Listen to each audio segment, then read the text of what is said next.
Hai, Assalamualaikum. So, hari ini kita nak bincang persamaan kimia yang melibatkan tindak balas antara asid dan juga karbonat logam, di mana hasilnya adalah garam, karbon dioksida dan juga air. Okey, baik. So, hari ini cikgu nak pilih asid hidroklorik campur dengan magnesium karbonat. Okey, so sekejap lagi kita buat sama-sama. Apa garam yang kita akan dapat? Dan of course, ingat lagi tak? Bila saya buat dalam bentuk simbol, makanya bahan tersebut mesti kita akan dapat, iaitu kita dapat apa? Kita dapat CO2 dan juga H2O. Okey, so macam biasa, the first step kita kena buat dalam persamaan kimia ni, ingat tak? Ada dua benda yang kita kena buat. Yang pertama, kita kena tulis bahan dan juga hasil yang betul. Okey, so bila nak tulis bahan dan hasil yang betul ni, apa yang penting? Pertama sekali, kena faham, kena hayati formula kimia. Okey, so sekarang kita akan hasilkan hasil tindak balas antara asid dan juga karbonat logam. Apa nama garam yang kita akan dapat? Okey, so kita akan ceraikan dulu. Bila dia buat tindak balas ni, maka akan jadi ion individu. Ingat lagi. Okey.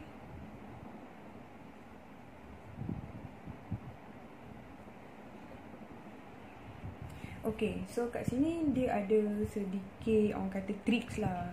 Okay, di mana kita akan tengok macam mana kita dapat CO2 dan juga H2O. Okay, the very first thing is that kita akan meramalkan what kind of cakap orang putih pula apa garam yang kita akan dapat. So macam biasa, HCl ni saya andaikan sebagai bahan 1 dan magnesium karbonat ni saya andaikan sebagai bahan 2. Okay, so macam biasa, magnesium iaitu cation dari bahan 2 akan bergabung dengan anion dari bahan 1. Okey, so inilah garam yang akan kita dapat sepanjang eksperimen kita, iaitu magnesium klorida. Okey, macam mana cikgu dapat MgCl2 ni? Okey, buat balik formula kimia, di mana Mg2 tambah dengan Cl tolak. So darab silang Mg, so 1 tak payah tulis lah kan. So Cl, so 2 cas 2 ni akan tulis di bahagian bawah. So tada, kita dah dapat MgCl2. Okey, macam biasa, kadang-kadang pelajar dia tak ingat untuk tulis karbon dioksida dan juga air. Ini yang saya bagi ni adalah cara paling mudah. Okey, yang paling senang. Sekarang saya nak ajar kamu macam mana kita dapat karbon dioksida dan juga air. Okey, perlu diingatkan, okey, di sini ion karbonat ni dia akan bercerai dan menghasilkan dua benda, iaitu dia akan menjadi karbon dioksida dan juga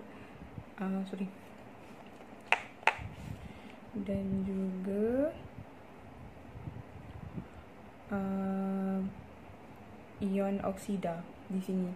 Okey, karbon dioksida dia akan bercerai dapat ion karbonat. Bila dia bercerai, dia akan hasilkan karbon dioksida dan juga ion oksida. Okey, so this is the reason. Okey, so karbon dioksida senanglah, memang kita dah nampak kan. So karbon dioksida yang ni lah. Terus tulis di sini. Okey, so kalau O2 tolak pula ni nak bergabung dengan apa?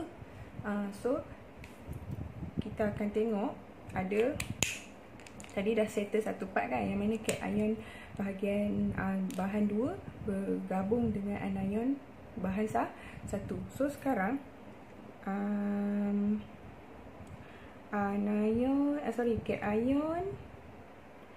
bahan 1 akan bergabung dengan anion bahan 2. Okey, so kalau nak ikutkan, kita hanya dapat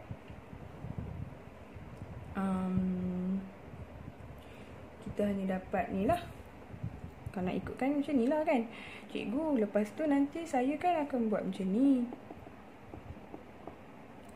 Silap pula.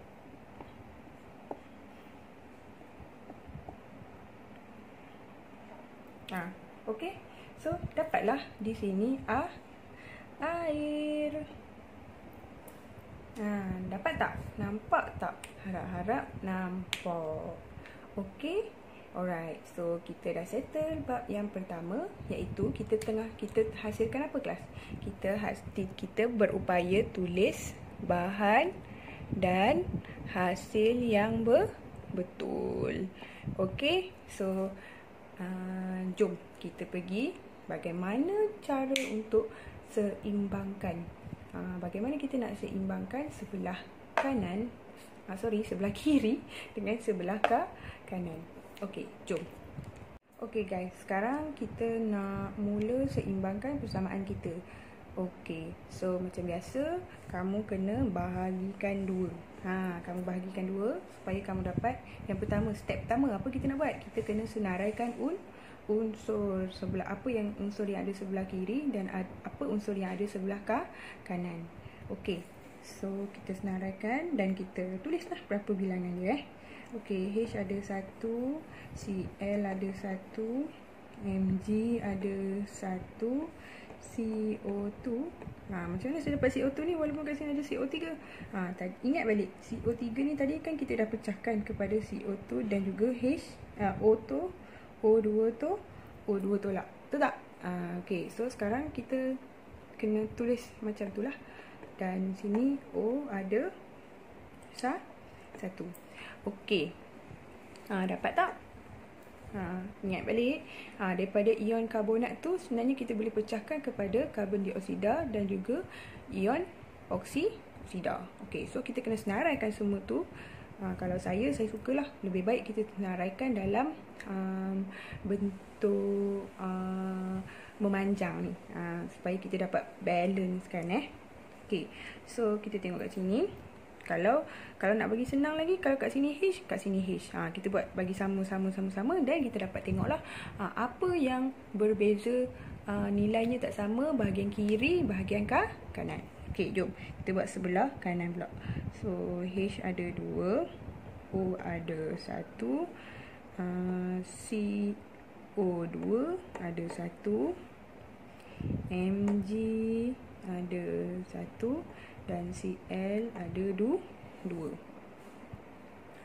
Okey. Alright, tadi saya kata nak susun secara ni kan. Okey, kita susun balik Sorry. Okey, so Cl ada 2, Mg ada 1, CO2 ada 1, O ada 1. Okey. Alright, so third step dah kita senaraikan, kita dah kira bilangan unsur tu ada berapa. So saya dapat nampak kat sini H tak sama. Okey, apa lagi yang kamu dapat? Cl pun tak sama. Okey, so surprisingly kalau kita tengok HCl ni kalau sebelah kirinya adalah merujuk kepada asid hidroklorik. So apa saya boleh buat? 1 dengan 2. Kita nak bagi sama dengan yang banyak lah kan. So kita kena buat apa? Bahagian kiri ni kita kena darat dengan 2. Yang ni kita daratlah dengan 2. Okay, so terus 2. Alright, so and then change. So tadi 1 darat 2, 1 darat 2 pun 2. Alright. So ada apa-apa masalah lagi tak? Mg sama, CO2 sama, oksigen pun sama. Okey, kita dah seimbangkan persamaan kita. Alright, you deserve 2 mark for your persamaan kimia. Okey, harap-harap kamu dapat faham. So, apa yang penting kat sini, bila ion karbonat, bila ada je bahan karbonat ni, karbonat. Okey, saya nak tekankan kat sini, ion karbonat ni dia boleh bila kita ceraikan dia, bila kita jalankan tindak balas, ion karbonat ni dia akan pecah jadi 2, iaitu CO2 dengan oksida. Ingat ni. Okey. Kena ingat CO2 dengan Ni karbon dioksida lah kan. Ini ion oksida. Berasal daripada mana? Berasal daripada karbon, ion karbonat. Okay. Okay, hi guys. So, saya kira ini contoh yang ketiga Okay, so dalam contoh yang ketiga ni, kita akan huraikan bagaimana kita nak seimbangkan persamaan yang melibatkan tindak balas antara asid dan logam. Yang mana hasil yang kita akan dapat ialah gas hidrogen. Okay, so sekarang cikgu nak gunakan asid, macam biasalah, senang, asid hidroklorid dan juga zinc. Zinc, serbuk zinc. Bila serbuk zinc ni, dia dalam keadaan pepejal. Asid mesti dalam aqueous. Sebab apa? Sebab dia ada ion-ion yang boleh bergerak bebas. Okay, so kita tulis terus. So garam kita tak tahu apa kan. And then kita tulis, memang pasti dia akan dapat gas hidrogen. Okay. Alright, so macam biasa kita nak cover dulu bahagian bahan dan juga hasil. Kita nak cover dulu bahagian bahan dan juga hasil. Mana bahan? Yang ni lah bahan. Yang ni kita punya hasil. Alright. Okay, the very first step, what you do? So awak tukarkan. Okay, bila dia jalankan tindak balas ni, maknanya bahan-bahan kita tadi ni dia akan berubah menjadi individu lah. So HCl ni kalau kita pecah ceraikan dia akan jadi H+ dan juga Cl tolak lah, dan zinc. Okay, zinc ni kita andaikan walaupun dia berpecah kita andaikan dia ada charge lah. Alright, so ini daripada bahan yang pertama dan ini adalah daripada bahan yang kedua. Macam biasa, cation lawannya apa? Anion. So cation daripada bahan yang kedua akan buat apa? Akan bergabung dengan anion bahan yang pertama. Maka kita akan terus dapat apa? Dapat garam lah. Bolehlah kita kat sini. Zinc Cl2. Cikgu, macam mana dapat zinc Cl2 ni pula? Pening lah. Tak payah pening. Kamu buat je balik formula kimia. Buat formula kimia ni. Jangan malas-malas. Kalau rasa tak cekap lagi, buat terus. Zinc 2 tambah dengan Cl tolak. Lepas tu apa kita buat? Kita darab silang lah. So tulis balik simbol. So 1 tak payah tulis. Dan Cl2 tulis di bawah. Tada, dapatlah zinc Cl2. Samalah kan? Alright. So dari segi bahan dan juga hasil, walah kamu dah dapat 1 markah. Okay? Faham tak? Yang tertinggal adalah H kat sini. So H boleh tak dia hadir secara solo ni? Tak boleh lah kan. So directly kita tulis H2. H2 lah bahagian ni. So mau tak mau kamu kena ingat dia punya frame bahan dan juga hasil dia. Faham? Okay. Alright. So nanti jom kita seimbangkan pula. Okay. Okay guys, so sekarang jom kita seimbangkan. Okay, first step, buat apa? Bahagikan dua, bahagian kiri dengan bahagian kanan. Okay, lepas tu kita senaraikan dan kirakan bilangan unsur. Okay, kira sama Kita ada H1, kita ada Cl1, kita ada zinc pun 1. Tapi bahagian ni kita ada zinc, saya kata apa tadi? Kita tulis bagi sama. H ada berapa? H ada 2. Cl ada berapa? Cl ada 2. Zinc ada berapa? Zinc ada 1. Okay. So, nampak dah? Jelas kan? Yang kita ni ada masalah bilangan H dengan Cl tu tak seimbang. Kalau macam ni, kamu terus nampak kat mana sebenarnya kita boleh letakkan perkali kita supaya kiri dan kanan kita ni seimbang. Bahagian ni. Betul tak? Dia tak sama ni. So kita nak terus buat apa? Yang paling senang kita nak samakan nombor besar kan? So both kena darab 2. So happen to be H dengan Cl ni adalah asid hidroklorid kita. So terus letak 2. So bila 1 darab 2, kamu pun tukar. Ini jadi 2. So 1 darab 2 pun jadi 2. Okay, so padamlah. Okay guys, so sekarang ada masalah lagi tak? Tak ada masalah. So samalah kiri dengan kanan. H ada 2, H ada 2, Cl ada 2, Cl ada 2, dan zinc ada 1, zinc pun ada 1. So seimbang. Check. Okay, so dapatlah 2 markah insyaAllah. Okay. Okay, hi. So kita nak buat saya nak tunjukkan persamaan kimia yang seterusnya, iaitu di mana tindak balas antara asid dan juga oksida logam, kita akan dapat garam dan juga air. Okey, so kali ni cikgu nak buat daripada bahan, hasilkan bahan dan juga hasil yang betul, dan terus kita seimbangkan. Okey, so kalau ada kertas kita boleh buat sekali. Okey, so sekarang macam biasa, cikgu suka asid hidroklorik. Okey, kita tambahkan dengan oksida logam. Kita ambil MgO.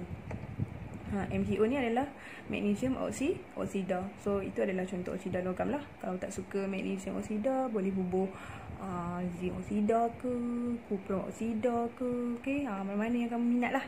Okey, so macam biasa, yang ni kena ingat. Okey, so hasil dalam simbol terus tulis H2 H2O. Okey, so garam kita tak tahu lagi. So macam biasa, kamu pun dah cekap.